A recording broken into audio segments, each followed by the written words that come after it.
Hitler was crazy from the get-go.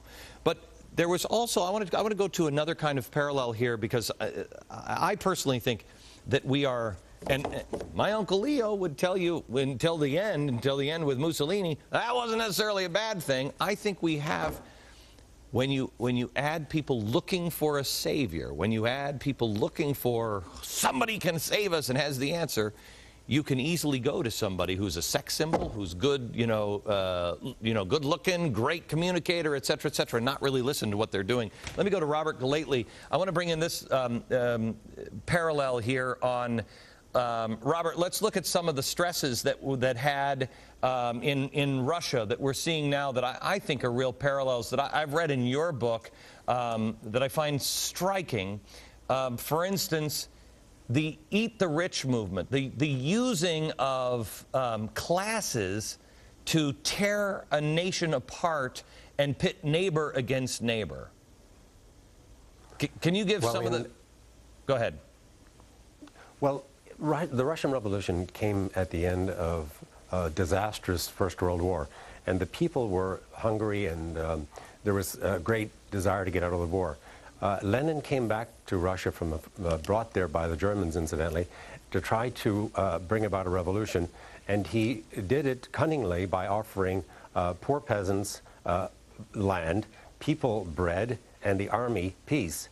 And with those three slogans, he managed to attain rather quickly and easily victory for the Bolshevik Revolution in October, in old style, October 1917. Now, what happened after that, of course, is that there was a war in the countryside, and basically he promised the land to the poor peasants who were then invited to take land from the churches, from the nobility, the better off. And what they did, of course, was think actually the communists were going to let them keep the land. So they became firm backers of the Russian Revolution, the poor peasants, believing that now the land that they felt was rightly theirs for so long, now was theirs finally to keep. But of course, that was complete illusion, and within no time at all, the situation went from bad to worse. Okay, so just think what would happen if you drove out the best farmers, you kill off the best farmers. What do you think is going to happen next? What happens next is starvation, a famine. Yeah, and that's exactly what happened. Exactly. And I see this parallel with AIG and the bankers and everything else. Hate them. They did this to you. You got to get that. Kill them off, put them in jail, take their money, do whatever.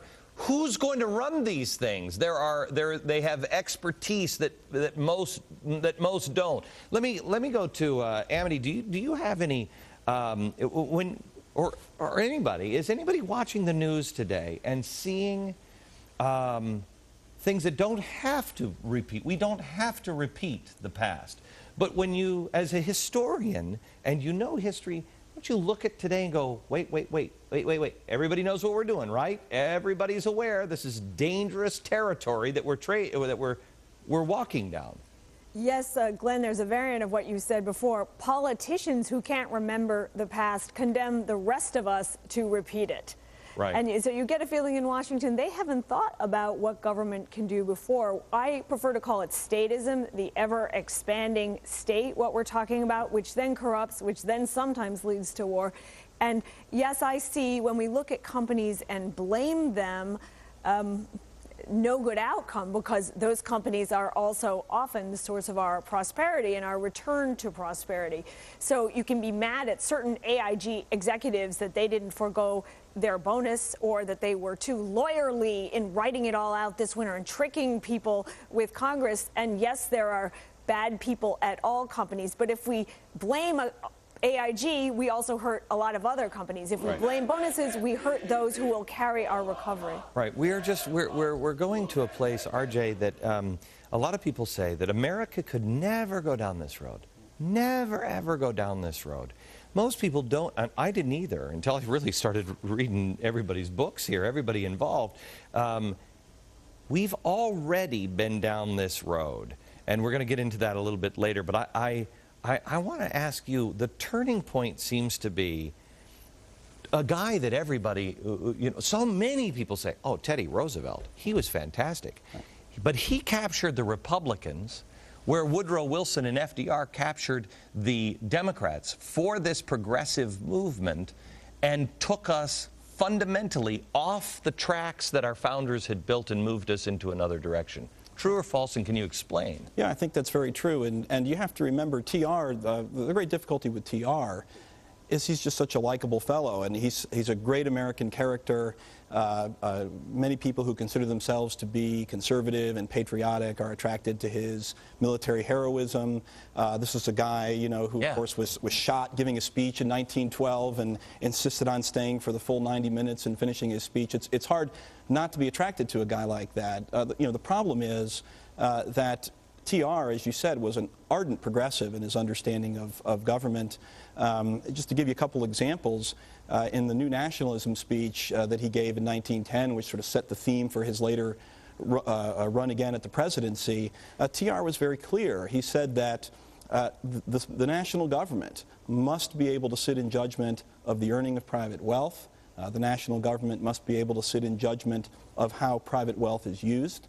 Later in his autobiography, he talked about what we've called the stewardship theory, and what he said there was that the national government and that the executive branch of it in particular has to be the steward of the people, the steward of their needs, and has to understand that its role is to respond to any need that the government perceives they have. The interesting thing because I was reading your book last week, and or actually the one on American progressivism, which is just fantastic.